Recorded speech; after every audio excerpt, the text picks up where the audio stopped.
Inside Story Uganda, real source of political updates.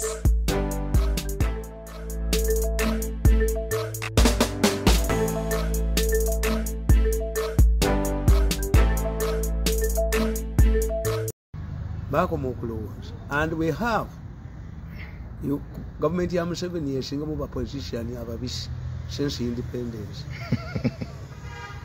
Anti waliwo yabaleeta tovumye nnyo. No, government ya Museveni yekigitawanya mulimu omuntu yayagala obwa president waliwo yakimuteekamu kakati n'agenda ng'akuba buli muntu yenna buli muntu n'amukuba buli muntu n'amujooga buli muntu n'amujooga buli muntu n'amujooga ekyokwe n'ayagala sente ajja wono sente azitwala omuntu ogwo yasombowa government ya Museveni ogwo si bangi omu ogwo nti ajja wano n'ateeka wono n'akimulyetinga Kadaga n'akimulyetinga Nakyobe n'akimulyetinga abo bawa Mirundi muntu omu yabonyabonya Museveni n'ateekamu omuntu we n'ateekamu ono kuba kati kimulemye abo nabali mu parliament babe. I'm telling you. Parliament his family is torn apart. Family ya president eri Montalo. Kakati ye Museveni kye yalikoze yalowooza. The way Museveni thinks like as if it is a kingdom. If you are first family and you are not a royal family, what do you do? Oba mu family omuvuddemu abantu babiri. Ono yakuba buli muntu yenna. Paka eddogo lyange lwe limuleeta ku muhoozi n'asanga endigito basi endigito mu kkoona emukubye mumazeewo era jjo nabadde mbalaba ku byuma bye nva kaweereza muhoozi kati tobalabye abakakimi kati si kyawakana batudde era oyo mwalinga abakakimye mbalabye era kati bayizawe kati nzikiriza nti miso ni wendeta wana akatambi nti ebintu gendo leta katambi mu motoka mbalageko abatuula okubba ebintu bya hamu nga n'omulamuzi mwali n'abalamuzi nga mwebali naye nkakuumira wano nga nakabye ensi ekankana era Museveni sijja kamwa sijja kkolaki kakati omuntu oyo Museveni kye yalikoze ono talina buwagizi abakkirize bombi bayisimbewo neddiikuula mu bakalulu lw'amatire bati Museveni yalowooza mbona amuwa ekonomi ono ye kamuwa ekonomi amatire nze nkubulira muganda wange oyo tagenda kumatira. One, the president is overlooking one factor. One, once somebody plants something in you waliwo yakimuteekamu ekyobwa president najja nga akula nakyo okukyejjamu is not easy. You cannot abandon something you have been believing in or aspiring to get within a very short time. You need a counselor. Two, abantu ba stepinzeeko nga jabalinya joka tuniyaka tunyalako tebayinza mukkiriza kubeera wano. He can only teyalowoozaako ku force back position follow back ti what if sifunye bwa president kakati alina alternatives bbiri. One, to go into exile. It's not a bad idea. Museveni kulya bakodomi be farm.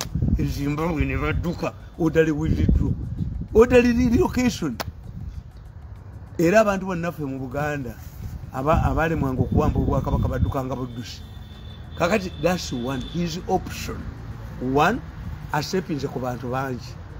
Kuba Museveni yamuwa sente empitirivu. Nakuwa monopoly ku mata, nakuwa monopoly ku bibi. Economy yonna yagirani. Kakati he cannot allow another person okufuga eggwanga apart from him. Ate ye yekka yerowooza nti ye mugezi ennyo. This is the irema Museveni has with his bako. Shiraba. Tibalowooza nti bwakabaka. At times when you ever stay in power, abako batera okulowooza nti bafuuse balangira. Kati bo balowooza sente zikola nakuba Kadaga nankabirwa alina kudduka nankabirwa ajoze nnyo abantu alina kudduka nankabirwa alina okudduka Minister wa energy niba ajja mukubira wano kubanza obutambira bwa myaka 10 kakati nkubuulira nti this some of the way they have acquired money is of criminal nature kakati ate mukozi tebamutegeerako nti ali formidable tebamuwereegamu kati ali formidable bagezaako okulwanisa General Muhoozi. Baleeta ne bagundi. Baleeta banna Kenya. Bamuvume. Baleeta banna Kenya. Obutambi bwo ndabye leero ababututte. Muzeeyi nzikiriza nti miso gyeri. Era yagendako ne wa kubanga yagendako ne wa president n'akomawo n'abagamba nti I found the man with the cattle of CDs. The person who must be delivering these CDs must be have untibatunda situunda njagala bakot oduke njagala musasule sente zange era mwana kati bali mu meeting nabo baavu waliyo meeting etu baavu basonze dole mitwala 3 dole mitwala 3 ibazimpe nena bo baavu bazinonya wano mitwala 2 mitwala emeka mitwala 3. In fact they would be saved by Museveni kubanga bo bagamba nti akatambikana akalimu abalamuzi akalimu baani sikawa Museveni bampesende ezo muzete njaziri ati Museveni yampachi mu myaka 10 yampadde ezo ngenda kuzirya nena bote bazina kakati obutambi nga bufuusi munkebererawo muwala waliwo box eriawo erimu obutawo bwange kakati yembadde nkunyonyola nti Museveni yalowooza nti ono bwamuwa ekonomi n'akwata 32 billion ez'eggwanga n'aga nti kano akasajja k'emmengo naye tugenda kukakuba kasajja kwe tugenda kukuba kale kasalimbira miti mukabeje kalaga yonna kumanyoko yonna omusiri gw'emwanyi kafuuse kapakasi koono era mukajjukira nti era owinye eddolo yagendayo ono yakalagira mukayina amaanyi mu Buganda mwogere olabe kasajja gweyo mwogere akasajja akatayina magezi akasajja ako mukalaba ke kagulawo gondi ya hamu n'abazimbira ekizimbe ekyona atuwandiikamu omutabo lady merchant from London eyajja tukola mu sente n'obwakabaka n'abawandiikamu ebintu. Are they talking defending gondi era n'ekyo gondi kalugere n'egundi za hamu ebiri mengo ze yali abye kalugere n'enkuba akatambi ako atambulira mu mmamba adduka misinde kudduka nti muwambe ebintu by'omwana nga mbijjawo abaganda bane babattira wano yomayega kapakasi kabano mbuga kali mu mwanyi olina misijje mwanyi gwe kale n'olaba akakolwa nga kali mu nnimiro z'abantu ezamenya bannannyinizo nga kawunzika obugulu okulaba kalina obugulu bwako n'obugalubi kasajja kafere nze naga kabaka asiime nkabukubere kamugirewo bwekalemera mulyango nkakikkemu nkakabada nengera kuinsaitinga gikolako yonna mu mwanyi bakaleeti kapaka sikoono zino 32 billion ez'emmwanyi oli azimugirayo okuziwona ow'emmengo ono abeere mupakasi abaganda bamwetikkiremu kasajja gwoli kasiru ekitegeeza muzeeyi syndicate y'omu ababbi ba gavumenti n'ab'emmengo bakwatagana kasajja mwekali era bwegatta bonna ne bamulemesa omukazi ono akasajja ako ne bavugaala ebintu bwako mukafuula abaganda abapakasi mukakubira mu nnimiro gye kalaga kasajja gwe tulaga omusiri gwo nga tonalebeka bugaalubindi nakano kasebbo wako katekera akutudde eddiiro akutulayo sebbo walina omusiri gwe mwanyi gwe embwa obuwa kakati bwe temumanyi kasajja ako kafere nti abasajja bano kibava batujooga nti Mmengo gye walijjukidde nayo gye bali bawambayo dda akafere akapakasi kabano namaaso babala katege kano ke kasinzira okukyalibwa abaganda kano era bakati abatekatuvudde mu nnimiro z'abantu bajja kakubirayo obugulu abantu bakakube obugalubindi kabulekeyo oli bamuwadde 32 biliyoni 3 zagula mwanyi kano kasitoowa kano kagenda kuteekawo sitoowa kwayo n'agamba baganda tusimbe mwanyi kano kasitoowa oli bw'afuna sente kano kaguzike kakusitoowa ako nagalubindizaako naye kasajja gwe wasomerazi mannabateeka omutende wasomera ekigwe yefumya I can arrogantly reject billions kubanga ezo organic case yali mu billions nyingi omanyi sente gwe bakozesa okwegula mu ICC okusasula aba ICC babagula all the recordings nzina bya bya recordings byo bituufu miso yo njikiriza olwaleero kubanga CDs azitutte pakugundi atutte siddi za miso olwaleero mulabyeko mbikiriza muzeeyi nti obutambi nkugambye siina we sibakwatira obukwata tewali muntu gwesikwata mu Uganda ng'ayogera kubanga ego mashini yange eyina naye kaakati bakuleka batya okuba n'emashini eziketta mu ggwanga nga intelligence yo tebiina kati abazitutte bazituttewa kati ebyo ebyuma byange teri muntu mu ggwanga muno okujjako nga wamaze kufa n'ozuukira ne mwogerera mu kabbuli kubanga eyo motherboard erimu abantu emiliyoni 3 kasi toyogera erinnya ly'omuntu bweti ng'akuuma keeteekako nga kakunoonya wooli kasamwekubira essimu nga kabakwata ebyuma byo mbikkiriza tewali kye bayinza kukola wano alina Museveni muyamba lwakuba talina kyampa is torn between famire ye naki nange ebya famire mbimanyi omukazi agobyawo baki naye ekizibu kye bakola ku nneereegamu baali balowooza ndi mwango mbubanjoga nga tebamanyi nti evereya ayi harden amuwo hardened baali baagala ojja obafukamirire nga ntulika butulisi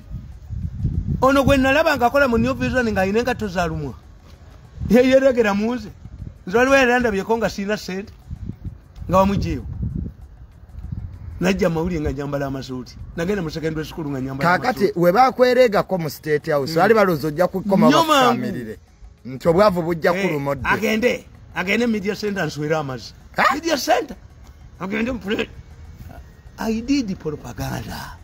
Where do you find an atemaze kubeera advisor wo ku media atompati obwa advisor ku media sigenda yo 1.7 siko izo sisikola osikolengo njoga era mudamu njoge Museveni tayina mulimu gwasobola kumpa naye ngukola n'obwa minister nawumula muzeyi bale tuwa minister tobukola. This is the worst government bagirwaniramu mulimu entalo nyingi era akyaje kufuga bwati kakati gwe kankubuli government yejjo oyo permanent secretary wago Nasari bajja musiba mukomera that one is going to go to police. Why? Yagamba abakozi nti lwabogwa abayise mu meeting temugenda yo yenga tani namanya nti trade baje muwadde nakano kalwe bamba kano kasumanya niti investment yejitwala kalwe bamba nekero amwe gateway to kabaka you will get to your nickers sikoboko abekoboko bakawala gwe n'otuula so government yabano tujiyingira muto jimanyi you don't know it Museveni si ajifuga Museveni ali waggulu bwati abajifuga balala abafuga government eno balala si president Museveni ye bamulekayo waggulu anti nkugamba akatabo kano okalaba ndabako General Muhanga owa Land Forces twalidde bombo jo abadde wa General Muhanga ebombo togere esawa nga 3 era lwakuba nti nze has very valuable information musajja mulungi nnyo naye nze sibeera mu office y'omuntu n'enjirwamu because I know abaddugavu bwe baba balya buffet ati kemere nga tamanyi bali mu line mabega kakati nze buli nyingira mu office y'omuntu ndaba abamulinze dda when you overstay that office you are blocking others abayinza n'okubanga balina ki naye akatabo kano okalaba wakawandiikidde General Muhanga yes. Commander Land Forces to explain it to you nti bino ebyekasese byali intended kuforcinga Museveni to change the military structure kasojja wondo General Muhanga muwoza abawedde kuba babadde batambula aba babiri yes kati bano baagala kati ono yafuna abasabiya baagala okutunda emundu mu Uganda kakati okutunda emundu mu Uganda oyina kuba structure eriwo eyamba di n'avaawo nono Kayanja Muhanga era gwe kankubulire ADF nagenda ogyetegereza ADF kumpi teriyo mazayi ADF bahayalinga bahayalingi ADF ina commercial wing gye bahayalinga wagenzo jjo kulaba General Muhanga Commander Land Forces ne munyumye bombo naye wakitegedde inti nze namugamba sabijje kuye tewabijje kuye nze namugambye nti gwe bakukuba gwe kyewalabamu mu kaseese sabs baagala kujjawo General Muhanga kyabagikyuze bakole nabo business bobo bakola era bw'osoma akatabo kano nkubuulira to whenever they remove somebody a huge biru imagine nti kayigula ekyamukubya security cameras tebakuwaako nanyinisi yazitwala who took over the security cameras waliwo omusajja Kasiima yali mu traffic ng'aluddemu wakabira yaabwe what happened kasaba baleeta street cameras bamugoba mu traffic buli wamu baliawo buli wamu kati olutalo lwakujjawo Jeno Muhanga ba Jeno Mbadi what we agreed naye he explained it to me nti school is not isolated. A school eri mu municipality Mpondwe municipality naye problem ya school we ti omukanada yagikola si ya community. Omukanada yakola essomero eryo ligendemu abaana ba poachers eno ba ADF gye bakuba balema okutta ki ebisolo nga baga nti tulina abaana baffe tebasoma ayinza n'okuba yabateerawo omusaala. His intention was to protect the animals. That's one way. Nga Museveni bwe yagamba nti okulwanyisa okukomola abawala n'abakazi esebbeyi mwe abakomolamba wadde ki omusaala mulema okukomola. Kakati this is the Canadian. Omukanada yazimba essomero liri ng'ayagala abaana b'abapoachers basome baleke okutta ebisolo. Naye ate bwe liri temuli waabwe n'omu. Layira kyobola community ebadde teryagala. Temulimu mwana w'abapoacha n'ogwo. Temuli mwana nga bw'onaazimba essomero wano nga taba community tebayinaamu. Era kituufu community bateryagala kati bayinaamu lino see your school fees because if we are chased away because of school fees, that is understandable. Ne hotel eri kukyali kulema okulyamu, but this is a free school sponsored by Canadian. Naye nga abaana baabwe tebakola ki tebaliimu abakomi kyobola nabagamba nti abanabbanja tebamanyi. Bw'osoma ebyobufuzi bakugamba ti when refugees of foreigners live a slightly better life than the natives fight them. This is why abadduka babatta mu Europe. Tumalirize ensonga eyo ya Jeno Muhanga y'essomero. This is why abanyarwanda tubakyawa kuba they live bayingira mu byobufuzi byaffe. Kakati nkugamba nti noga nti essomero balyokezza nze mu katabo kange muno nkubuulya ani ayinza amasomero. Muzeyi tetugenda kusoma katabo ako olw'obudde naye mbadde njagala nnyo okufuna ekitegedde nti ekyekasese bakiwa publicity Museveni abugume agobe military structure. Abasabiya bakole ki bayingize wane mundu abasabiya baani sabiya simanya ani yali abali ono gwe yagemulira. Museveni alinga kabaka wegindi w'Emirates yatema mu nsi ye ono namuweno ono namuwe Sharija ono namuweno. Kakati ya Museveni yaganti ono namuweeki economy eggwanga lirina okubonaabona kubanga alemeddwa okusolovinga wanu yisu baleke beekube munnaffe aveeyo twekube aleme kubonyabonya Hitler is not appeasable. Nti n'akatambi ke batutte ka 2 days ago era nga beefunyiridde ku muhoozi kanoti kakati kitegeeza byamuwadde sente zaaki. Museveni has not solved this issue. The man is still interested in the presidency. Why? Museveni has not addressed his issue. Nti muhoozi baamukuba ne bamukola ki Museveni agamba muwetondere n'agaana. Kakati we have two formidable forces. Era nabandika akatabo kange ne mbagamba ti Museveni's succession will be bloody. Why? In the politics, if two formidable groups are fighting for what each calls the right, the war cannot end. Chechiri mu government. Muhostaiza balekera. Kubaba president. Are we going to go to China to eat snakes? When you started the war, what were your options? Why did you believe that you would defeat him? With your marriage? Abana bonna akabatyako ebintu ebi bantu nnyo abaana abawala basomba naye bantu abo babi nnyo. I'm telling you okuhayalinga Kenyans to make a Muhoozi an international comedian relative wamwe billions teri kibatasobola kukola kano kakamulingiza kana akabokedde kakamulingiza ne kagamba musajja kye yafunziza Sheba mwenda ne mudya Muhoozi mumugaye nti yakutte Sheba akunama. Kati muzeyi kyogamba nti mu government mulimu group bbiri ezirwanagana ne Museveni tazisobola naye President Museveni kimulemye okuzikkakkanya. Singa ono bw'aboogo yalina influence mu magye mwalifunye ekye Sudan baganidde mu kibuga ne Museveni n'adduka. You would get the Sudani fiasco. Ekiri Sudani kyekiri wano nti jeno wa Sudani omu tayinza kugaa nti tuteese alagewa amukwata munne ekitegeeza reconciliation ne Sudan teriiyo mwina kubaleka ne beekuba ekibuga ne bakimalawo omu n'awangula. Yes, it can happen in Uganda if Lwabogo had influence in the military. Singa mundu etokota mu kibuga Museveni naddukira Lwakitula. Yes. These are two formidable groups that cannot agree. Singa mundu eri mu kibuga kati etokota. Senkubulira. Mzee ngeri gy'okyogeramu olabira ddala nga mu butuufu singa etokota. Anti nze nkubuulira nti these are two formidable forces. Ono yazza akuba abantu. Nakuba buli omu nakuba buli omu nakuba buli omu nakuba buli omu. Paka we yagwa ku General Muhoozi. Asanze pasi endigito mu kkoona. Zino zonna toziyisa joga abantu.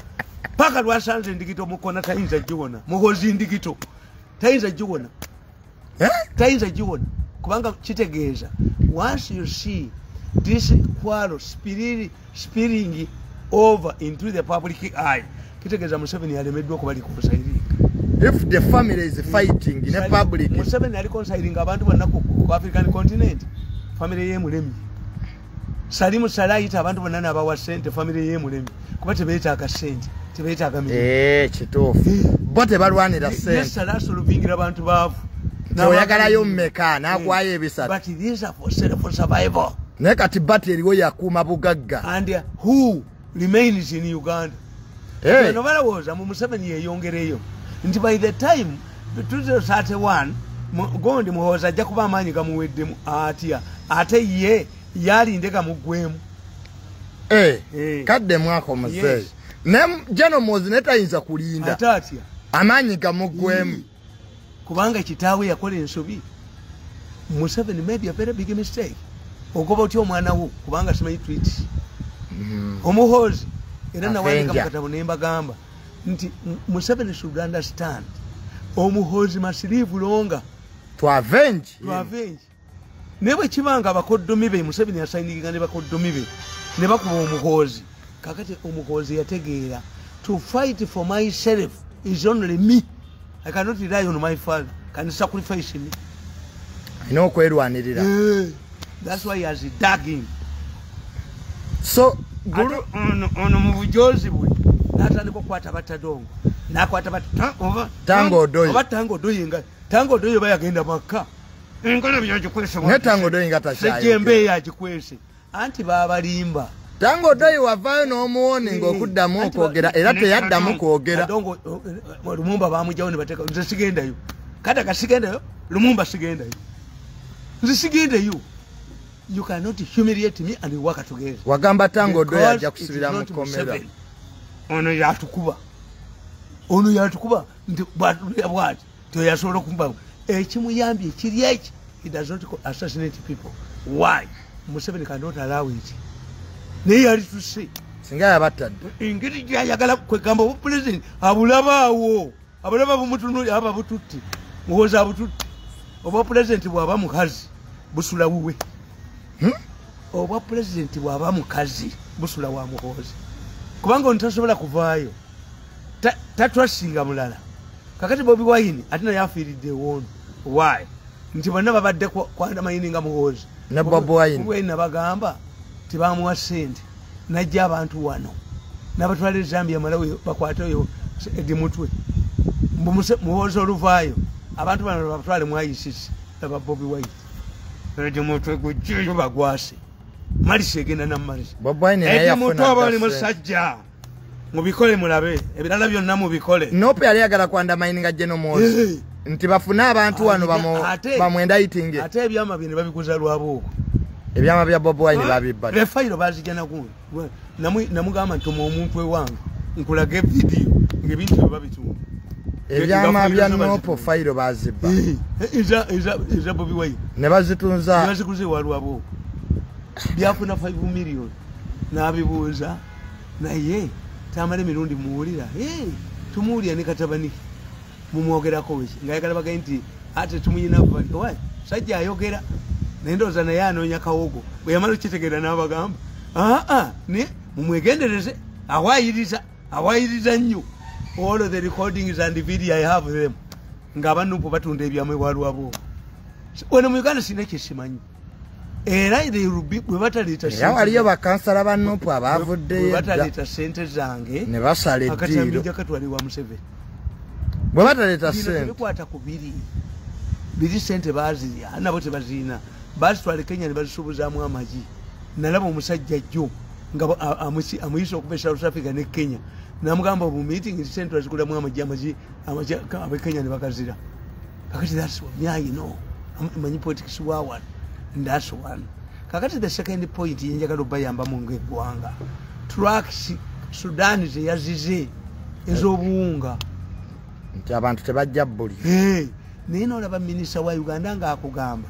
nti mu bukomyewo mu Uganda dispatch a team of food experts if you have them the so-called Southern Sudan Dr. Mwanje ani mubatwale bakebere Southern Sudan yagente emmere tetuukiridde bantu kugirya erimu obutwa yes kati ate babukomya ati bazikomyewo trucks bazikebere ne motoka ne bazoocha ejokulya abanne libagwamu kakati nze kamba buli you don't have experts intelligence is very poor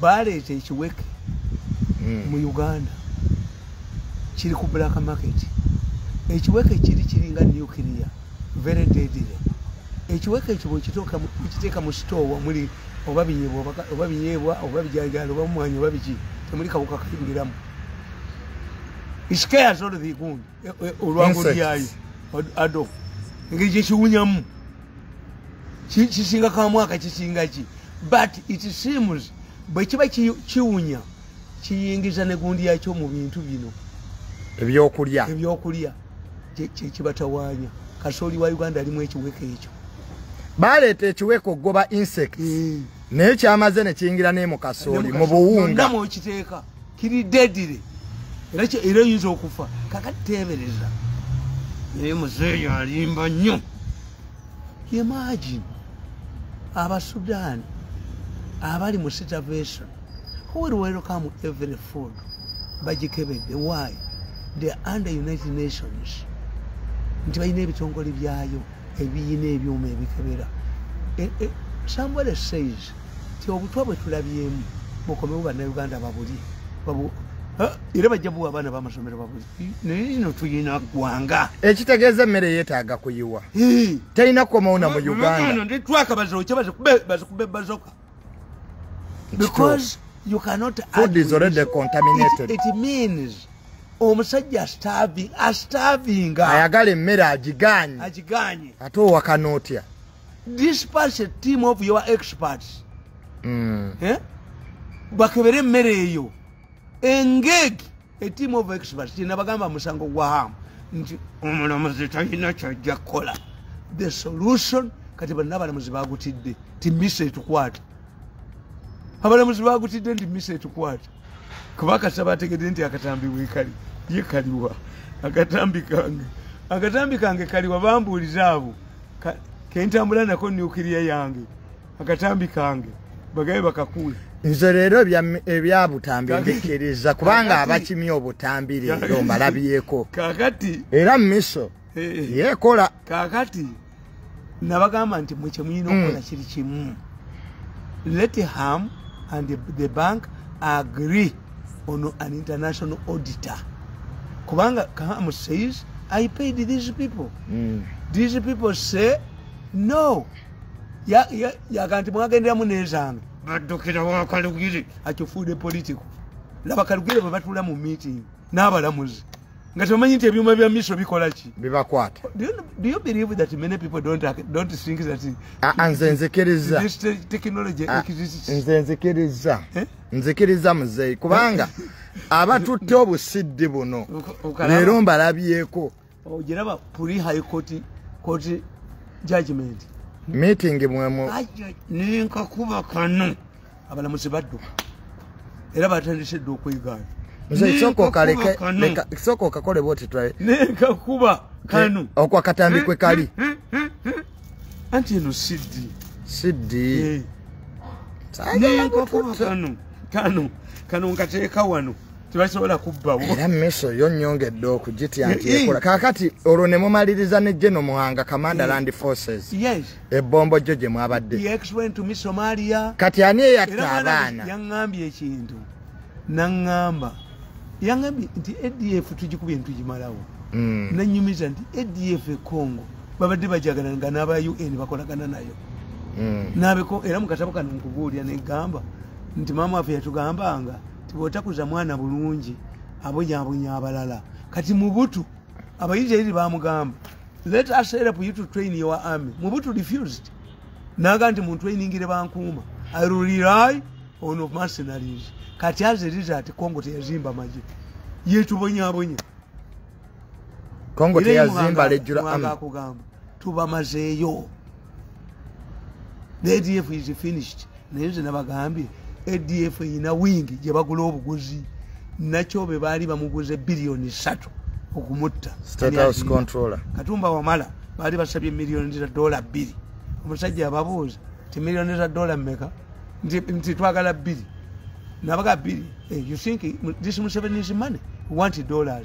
Nabaga nti we need ekimotoka ekikadde nga tukitaddeko ennamba ekikadde ekyafedda mugundi tukimwiseko omulundi gumu kuba emotoka ye elevated etagale bweti etagale abeke K47 bajji nkakuba ensedduke plan y'okutta General Katumba Wamala bwe namukubira nampita Koniman nagende wantakke nenga nentaka jako singa badde mulowooza omugenzi yali amanyi nekirumira naye enaku zo ntwayawukana Mugagga Kirumira nga mwali bamikwa naligenzeeyo omugagga Kirumira muzeyi muli bamikwano nnyo bizinesi yenkulu n'amafuta abadde atuwa bizinesi yenkulu naye bw'oga nti ate isolation policy bwenjavuwala oba naye bamukubira akuveeko ti bwenjavuwala mwaisolating bwayavuwala ajja kujja tufukamira enswera amasi siyinza kwavuwala kutuuka kubafukamiriramu twaliwo nga temudda nnyo mujja kutulekawo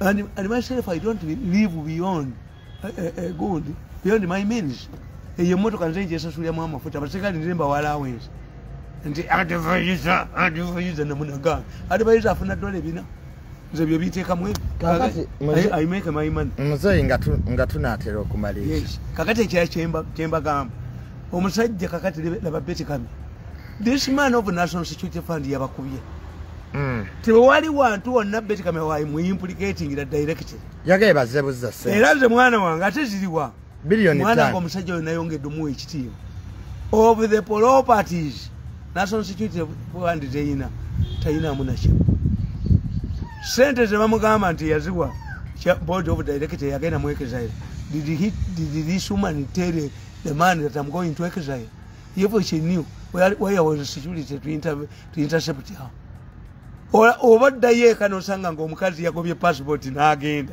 onenyo ti omusajja ono 5 billion naye si yazitwala naye betikamye ofudde nnyo kitawe yali mugagga naye gwe famire abaana bo banaalagawa gwe ebyo bakozesa ebyobusiru abaana bo bagenda kulagawa omusajja mwali mwagala mulimo gwammwe mugutwale nange wenfiira kunkuba mawulire kunnyonoona singa bagoba bulungi tewandinyiiza n'ebyokukuba mawulire bye byakonyiiza nga n'owapittu atudde wali owapittu yali atudde wali nakanakana jangu ntwale kuba enyondo omutuka akazigwe mwango ba 2014 tugenda mu egundi 20 myaka 10 nkyaliwo myaka 10 woli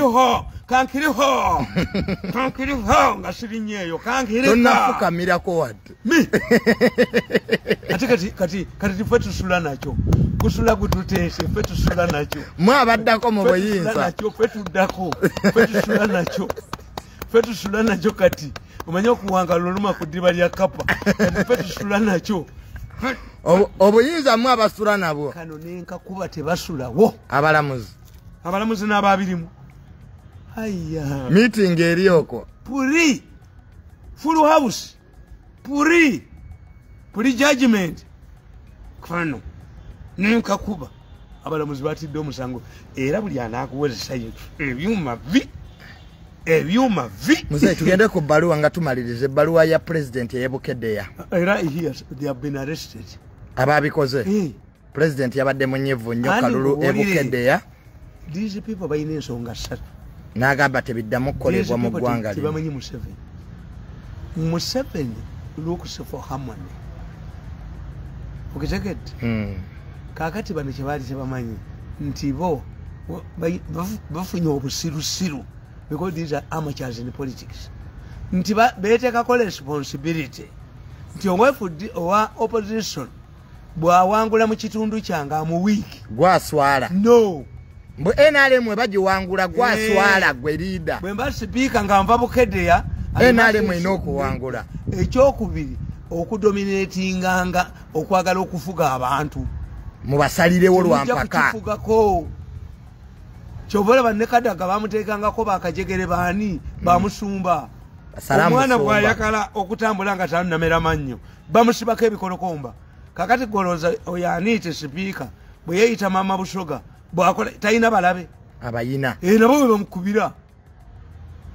Nabawadde ekyokulabirako kya Kigongo nti Kigongo is vice chairman of NRM eyesimbibwako naye Kigongo talagira be Butambala ka district kali ako badde sibanyine gyava Butambala talagirayo muwanga wangula buli kaseera opposition ate nga namba 2 mu NRM gyava era ye chairman w'akakiiko akanonyeza Museveni obululu Alhaji Kigongo. He did not put himself on a burden on himself. Nti as a vice president of NRM chairman, I must make sure NRM wins. Where I come young, I'm the king. Kayanja yabikolera kayagwa. Jeno Kayanja. Nange yankuba. Apa what district embuza Kayanja. Nzo musajja wa diguli. Nawe atali wa diguli anasa no kuwa munno mulimu. Mbuze nina kubeera ku district kayaga batula nakaba. Ne buli gwe yaleetanga ngamulwanyisa. Buli gwe yaleetanga ngamulwanyisa. Wamugamba otya? Alese bamujuza alese banya. Wamugamba otya? Nebuga Kayanja nze nina. Kati kupembya ni awa munno mulimu. Ngambe ngende ku district. Zengene ku district. Nesema ku consul. Napo bululu wange. Eventually yafuna ebizibu twakola kanesente zange nazimpa nandetya n'omulimu Jeno Kayanja maana akusasula nandetya n'omulimu n'ekyusa ekitabo kya Museveni mu Luganda mbonza ayina dduguli gwe toyina katukonze naawe ani alina okuwa munno omulimu era gundi oyo naye Kayanja oluvannyuma yagenda egindi n'asoma eki no ku lw'entebe muzeeyi oli mujerezi nedda gundi yamugamba gundi yamugamba Mukunde yamugamba nti Kayanja these days they buy degrees, why don't you guys buy one? Because you create problems for me nga deputy we golowooza bwebanga toli embarasi osobola okusoma muzeeyi buli olaba omuntu azze ku ssomero okusoma aba ayina we yali humiliated at a certain level olaba sebagala yafuna obululu kakati abo beetekako omulimu gwaki gw'okunoonyeza NRM obululu mu bitundu byabwe ekyokwe kye balina tebamanyi Museveni bwazanya byabufuzi bye walowoozeza miliyoni 160 kyebabbye no opposition yabadde azijja ali yazimuwadde kyogereko ezo za Museveni zennyini mu byobufuzi bagga nti kono byakola jjo takola ki tabimanya nze we natiira Museveni amiri yakyambadde nga atwala pulezidenti ng'enduulu zivuga kozi ne butuluuza waali Museveni aba amaliriza ngadda ku Land Rover ye ndabye wano mutabani wange mutuluuza naye aje ambuzeeko amiri yakaba amaziga mutuluuza naye enduulu nezikola ki nezivuga why Museveni ye ayina akalulu aka pulezidenti. We have direct presidential elections. We don't have parliamentary elections where a leader, a prime minister is picked from the party that has many MPs. Ekitegeeza Museveni ali mindful bw'abantu akola akalulu ako. In many cases Museveni's address ne bwebalale ebeera educative. Ebe katinga close opposition in a government government policies bonna abasomesa imugezi nti osanga constituency eri hostile ey'amaanyi ennyo Museveni n'awangulamu n'Essegona n'awangulamu kati Muwanga Kivumbi omulaba naye tafaanananga bano Muwanga Kivumbi olumala akaluluke ngadde e Kampala ab'amagombola abali mu constituency ebenaaleero era nze muwanga Kivumbi olunaku olumu yampitako nanga nti jangu oyogere n'abe NRM bangamba bw'oba yakatukuwaka tuleetere omusajja oyo. So antagonizing million zino ekikumi opposition ze yabadde nazo ekyokubiri nemumukubira ku electoral commission nemujjamu esaati nebamuyuza esaati luli bakuba Bobi Wine namuli yati why it was a general election. During a general election the tensions are high. A general election Museveni tasobola ku antagonizing abantu asobola okulukinga the other way nemukola violence ajimanyi ya mwezi ki gumu toyinza kudya mujasa ali ku lutalo kati nga mu Ukraine noga nti bateka ku koti maaso olutalo terubeera mu koti maaso kakati bana abasiru tebategedde nti Museveni ali ku by election yawa kuba amagezi gaabwe bamala omubako sente ne bakuba emiggo abantu baba wagirirwa mpaka. So mu baluwa eyo okinyonyodde bulungi katubalize ne story ya Chameleone ko omuliro gugenda kunzigwako. Chameleone ali mu ddwaliro akubidde prime minister ngaakola mu government yeetaaga obukadde bisatu Chameleone era bagenda zimuwa iba muwe but kikutegeeza obusajja tebuyina sente embwa bubwa yefu you people abakanene temuyina mulimbwa mmwe mulimbwa Chameleone yagala obukadde bisatu yanti mbwa kuva mu government anti mbwa bamujjanja ali bubi ali mu ddwaliro ezo mbwa mulimba nze nagana sente za State House nga bagenda Nairobi okunzijanja I rejected their money nga ziva wana lwejiso sente za State House tesobola tebayinza kuleeta maboko waffe sente za State House tesobola kunzijanja kati gwe toyagala bamuwe kasente anti nkugambye nti bakkirize baavu balina bbawa buwi tu kikuswaza nga public nti nagenda yafiiridde wano nga tagenzeeko bweru presidential advice kawene entwe yakakakubya abantu tia gas. Chameleone alina byabakolera mu government mbwa bubwa tawagira government iyo mbwa ekola ki mu politics is a mobilizer bameka aja ku TV nabogerera abera mu kuyimba wali nabere wa genocide nibo wase tunulira ne Museveni alabye nnyo bamuzanya eki Nigeria the other day kusasa yabasabye sente enyumba yebagitwala milioni meka aga bambailing out wakati kwa milioni what part are you building chola fe twaduka twabaduka mwatulema okutegeera nituduka ate tulidda kakati gututeshe gutuli wano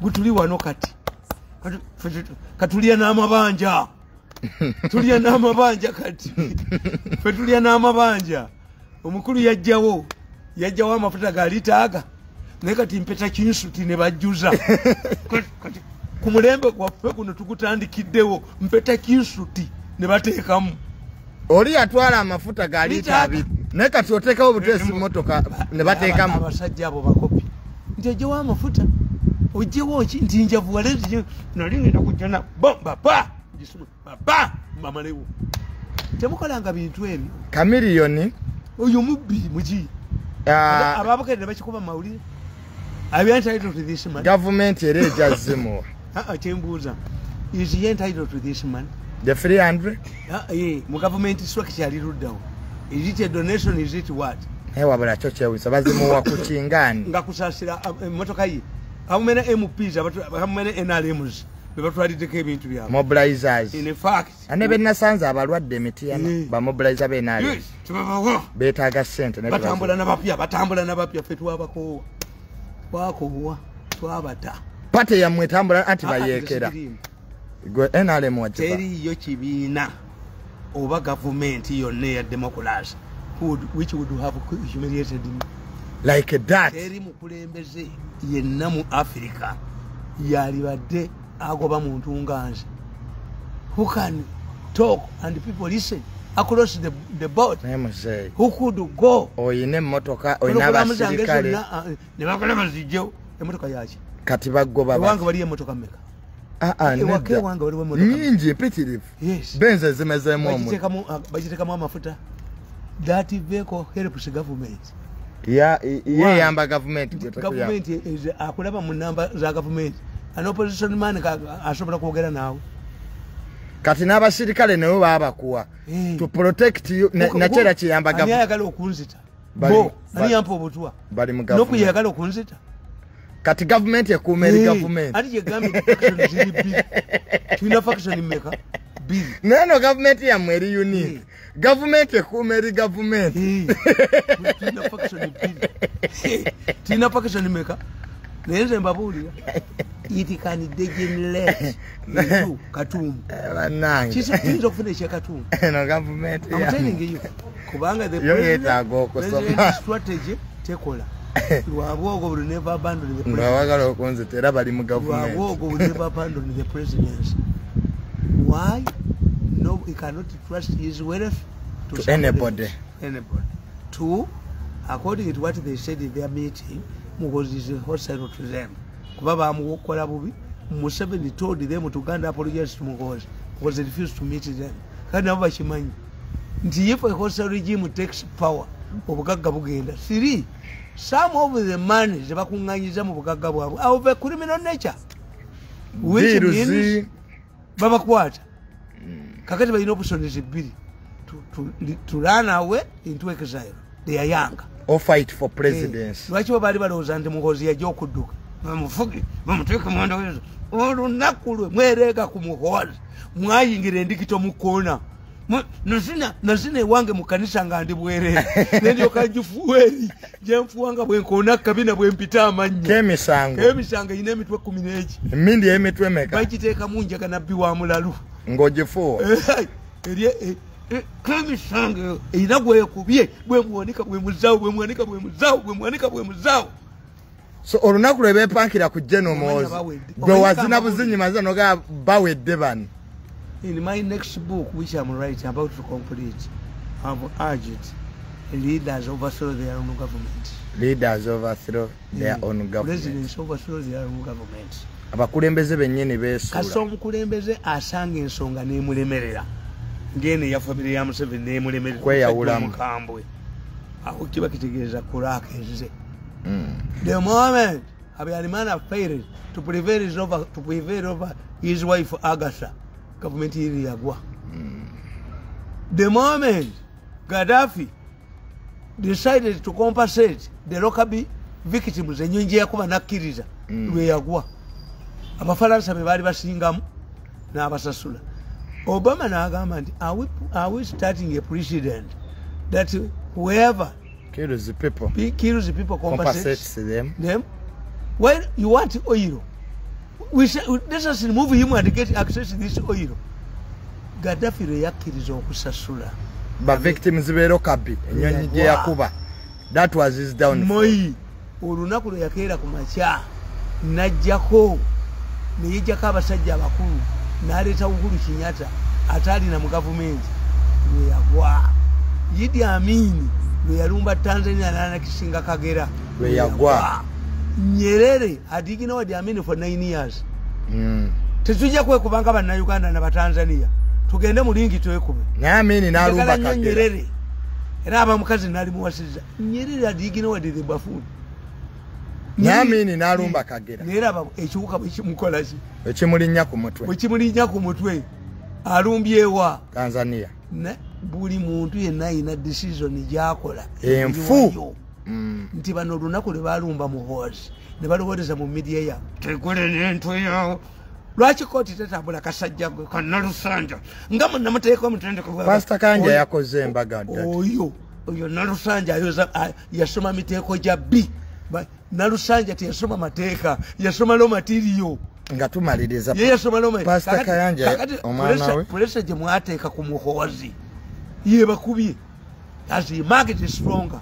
Omwana we yakoze embaga yeyo katuusi ninga kubali mbaddusa musajja omu era Muhoozi mweyafunamu nnyo. Kitegeeza Muhoozi bwe yalaba kitaawe nga nkanyuze kasasiro naga nti ono bamukozeseza ensobi oyo musajja tasuulika ye nga musubiri balowooza nja kuva ku jirikiti nzije mukole ku jirikiti 1.7 anti yalina okulonda nga nkolawo ki yalina okulondawo family kaakati muzeyi Pastor Kayanja mwana we yawasiza yali wasiza abadde important binkwatako mpaka yabadde y'amaanyi Keizi mu ngeri yemu naye Keizo WNBS mukwano gwafu yagenze mu Amerika omulimo yagusuddewo era nange nateroko bonna babawasizza bonna bannamawulire katongole omutongole you live beyond your means and you don't have ambitions. Abantu badduse nnyo you live beyond your means. Abantu bagenda ne babateekako katongole omutongole. What's your source of income? Afuge nene ekiwala bakiyita nti kyalina omutwe omunene bwe guti ekyakolanga mbuke ekikina omutwe kyetta ne nyina waakyo bakiyita namulindwa ali Canada nga bali muki you live beyond ekiteeteeyi kyalema kyakuza obukadde 10 akabukedde ne kawandiika palaso ne kalaga ennyumba ye akabukedde akafere gundi ayina estate era kagambye akakabukedde kagambye baka kamulingiza abasumba babba abantu gwe toli kamulingiza wabba abantu mukadirisa nobbe jenfu nobbe bigoloko nobbe gwe toba abantu gwe bonna bakadirisa nawe kamali nawe kasajja gwe nawe kakulingiza ejembalasi ebikolokolo ejenfu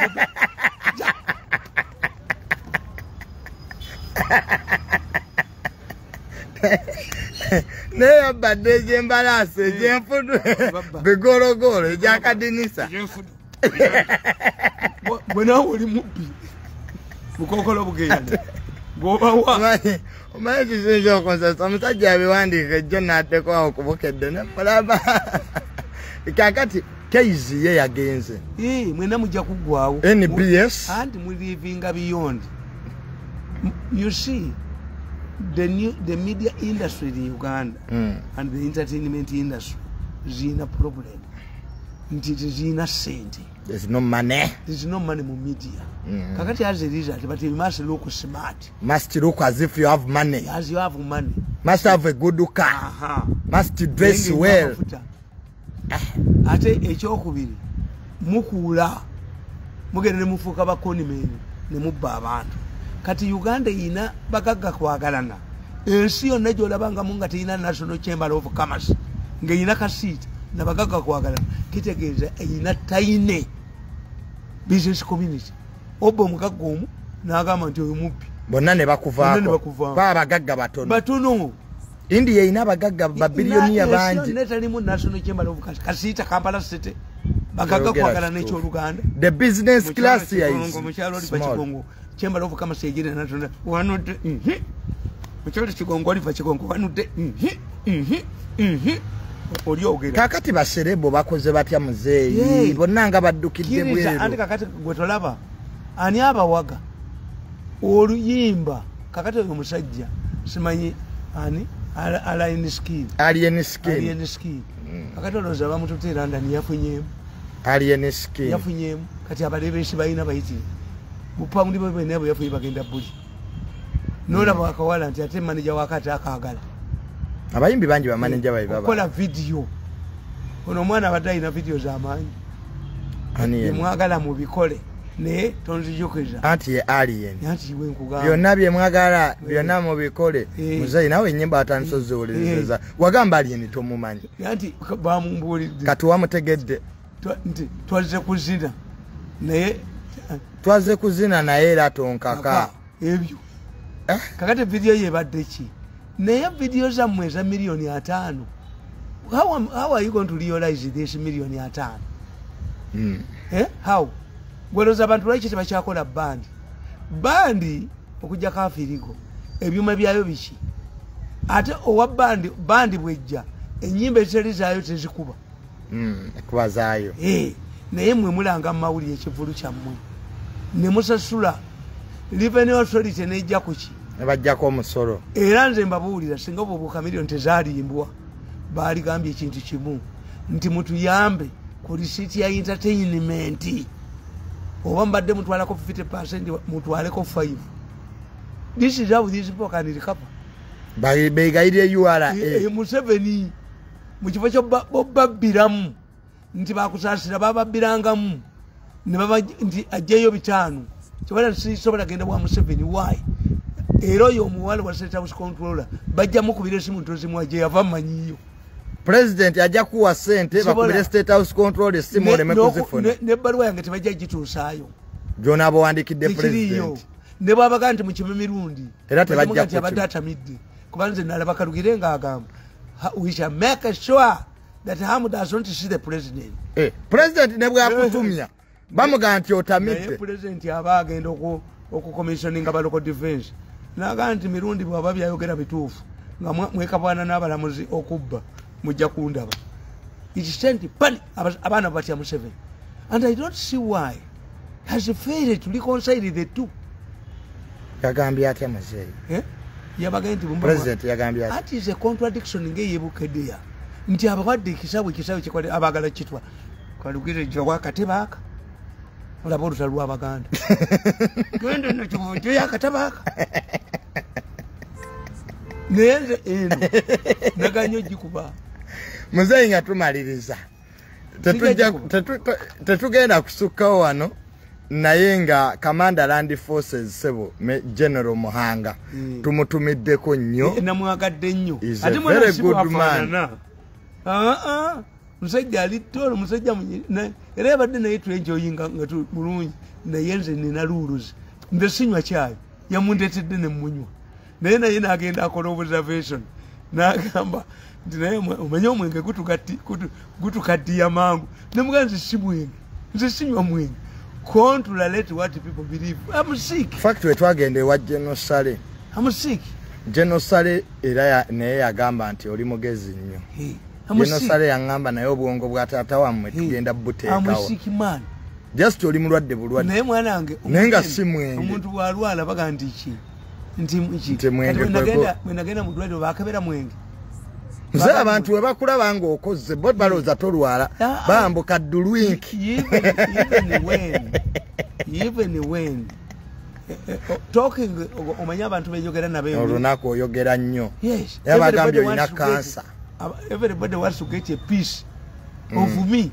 Ate sinza bamma kubanga pologulamu z'abano nze ndi mugezi. Pologulamu zange State House yali ezisasula. Singa State House yali ezisasula bali zirwanidde. Oyina kubambwa yabo kidoli. Ate NBS. NBS Museveni yali agisasula nga President yali agisasula. Kadisa tamanyi. Anti NBS yabo. He must go to NBS because of control there. Buli kyayogera kyonna n'ekigano. Ndi mupakasi bamwe. Amayi wa mpakasi. Bali bagala osigaleyo ku NBS obakole. Osigala zonna. Why don't you abandon and sleep off this image of upakasi you have on enemy? Toyina bakolera. Mbere ku 1.7 inswera amanzi. Anybody who wants to help me must give me money and enhance my businesses. Like a Mirundi Foundation. Can sit, make a research, and I want to identify abana abagezi. Nze mbasomesa how we analyze things. Kuba tetulina bantu. Tulina think tank. Tetulina think tank. Bano bayagala okikola Museveni yabagamba singa yaziwanze. Mukole think tank ekibiina kya fellowship ky'ababbi. Munyambe mukole think tank ambawe sente. Munyambe ne ku succession. Nga tebasobola. Bagala bya bubbi. Tetujja kusukkawo wano. For me byenjagala okukola. Saagala kudda mu Museveni bwampo bwa minister sebukola. Tayagala kudda mu government. Sapo ipenzeta mukuberawo sase mutwe. Emyaka ejange eno government eri wasida na irefuti 10 years ago. Ntalo nyingi. Position jeri mweno government. Eringa amaka agatabuse awusigala ina kudduka buddusi. Kubanga onamugamba togulira daddy. Namugamba mami wakoma tomugulira. Tomuwaje. Eno government eri mu mbeera UPC je yalimu nga bagenda kugwa. UPC syndicate, UPC science, UPC enfungulo, UPC ani. Kakati golowooza anaateeka emifaano by'omusajja oyo gwe baakubye bukedi ya mawulire. Tuli bamuleeta agudde wansi ng'essaati eyulise mu New Vision. Olwaleero bamuleese ng'ali mu ofiisi y'omuntu era ng'essaati bagiraga. Oli mutuufu. You think speaker talina capacity gana bifaananyi ebyo. Waliyo force kuba speaker. Ate speaker bamukubye. Muzeyi bakubye nze siraba nko speaker gwe bakubye ngono. Waliyo force mukuba. Speaker ye baba bamuli bube. Waliwo force ekola ki? Kyonna kye yakola waliwo force kubanga engeri ebbaluwa ya president Daddy gye yabadde eyogeramu ono nasali naga nti tagenda kisigaza erolaba parliament bweri hostile kale kubanga omanyi oyo nasali ensobi gye yakola bagenda mu parliament ne bayiya amagezi mubazeewo cooperatives naye nga bo bakubamu ekintu eki outstanding decisions government teri parliament nfunga eno. These are businessmen. Unless we stand up against them. Gakera kumacha kujja kubala kubba nitujja gasiba. Muliye mubbe ne government eddako tukuba kuno wakatali jiri eribika nakati kayinza jira wetuuse tugenda kulaba bolabi bagenda mu Olympics wabba mabati a cemetery of shame wabba mabati wagabba ba kofinishi mabati muzike kati agabya agalalanga kaduka ogwe wabba sukuru fees esomero nti mubbe muzike mu compound mumusimba ko muti abana bakulenga bati obubbi etegeza myezi mukaga Uganda egenda kutwala ekizungizi ku mwezi jano muzinga akotte ku ntebe anti sente babbanzi be weziri emyezi mukaga nga babbi bamaze okudda kasitenjo kezanna mu mwozijja mu lubuto omwana agejja kale era ababadde baagala afaanana Kagame abantu baagala Kagame abantu Rwanda ina resources why has Rwanda managed to go sente yabwe tebbibwa reduce kubba bubbe agabiga kubwe ku masasi ba abantu bali fate badavye ko kumubya kubidwa sasi baba ababbi kakane ababbi abatayiza ku nsalo kase bategera nti omukambwe alayidde ye ensalo nga ziggalwa teri afuluma jeno mwozo lumala okulayira ng'ensalo ziggalwa ekyo ekizimbe kyane iyo muzimbe si yangu bagenda kana kogera endwadde abantu bajja kakuta enyuma kogera endwadde zitaliizo sigasaba kubira sega Uganda nga sebo betandikira mu manager kala ziyo naye wali endwadde nimbaga nti bannanga kano kekatambula n'endwadde tukomewa mwena kakuba kati endwadde mukyazirabawo ebola yabula